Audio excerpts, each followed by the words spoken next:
Odisha YouTube ଚ୍ୟାନେଲରେ ମୁଁ ସନତ କୁମାର ସ୍ୱାଗତ କରୁଛି ପୁଣି ଗୋଟେ ନୂଆ ଭିଡ଼ିଓ ସହିତ। ଆଜିର ଭିଡ଼ିଓରେ ମୁଁ ଆପଣମାନଙ୍କୁ କହିବି ବ୍ୟାଙ୍କର KYC ସମ୍ବନ୍ଧରେ, ଅର୍ଥାତ୍ ଯଦି ଆପଣମାନେ ଜନଧନ ଖାତା ଖୋଲିଥିଲେ 10 ବର୍ଷ ପୂର୍ବରୁ, ଅର୍ଥାତ୍ 2014 ମସିହାରେ ଯେତେବେଳେ ମାନ୍ୟବର ପ୍ରଧାନମନ୍ତ୍ରୀ ଶ୍ରୀଯୁକ୍ତ ନରେନ୍ଦ୍ର ମୋଦି ପ୍ରଧାନମନ୍ତ୍ରୀ ଜନଧନ ଯୋଜନାରେ ଆପଣମାନଙ୍କୁ ବ୍ୟାଙ୍କକୁ ଯିବା ପାଇଁ ସୁଯୋଗ ଦେଲେ, ଅର୍ଥାତ୍ ବ୍ୟାଙ୍କରେ ଯାଇକି ଆପଣମାନଙ୍କର ଖାତା ଖୋଲିଲେ, ତ ସେ ବ୍ୟାଙ୍କ 10 ବର୍ଷ ହେଲାନି ଆପଣଙ୍କ ବ୍ୟାଙ୍କ ଆକାଉଣ୍ଟରେ କୌଣସି ପ୍ରକାର KYC ହେଇନାହିଁ। ତ ସେଥିପାଇଁ ଆପଣମାନଙ୍କର ଗାଁ ମାନଙ୍କରେ ବା ଆପଣମାନଙ୍କର BC ପଏଣ୍ଟ ମାନଙ୍କରେ ଆପଣମାନେ KYC କରିପାରିବେ। KYC ନିହାତି ଭାବରେ ବାଧ୍ୟତାମୂଳକ। ଆପଣମାନେ KYC କରିବା ପାଇଁ ଆପଣଙ୍କର ଆଧାରରେ ମୋବାଇଲ ନମ୍ବର ଆଡ୍ ଥିବା ଦରକାର। ଦେନ୍ ଆପଣମାନଙ୍କର ଯଦି ପାନ୍ କାର୍ଡ଼ ଅଛି ନିଶ୍ଚିତ ଭାବରେ ପାନ୍ କାର୍ଡ଼ ଦିଅନ୍ତୁ।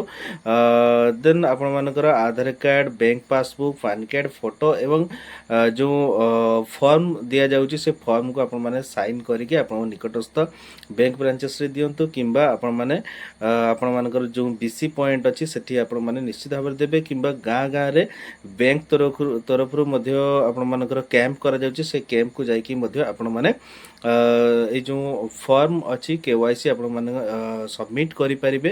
ଇଏ ହେଉଛି ଗୋଟେ ଅପଡ଼େଟ୍। ତେଣୁକରି ନୂଆ ନୂଆ ଅପଡ଼େଟ୍ ଗଭର୍ଣ୍ଣମେଣ୍ଟର ନୂଆ ନୂଆ ନୋଟିଫିକେସନ୍ ସମ୍ବନ୍ଧରେ ଜାଣିବା ପାଇଁ ଚ୍ୟାନେଲକୁ ନିଶ୍ଚିତ ଲାଇକ୍, ସେୟାର, ସବସ୍କ୍ରାଇବ୍ କରିବା ପାଇଁ କେବେ ବି ଭୁଲିବେନି।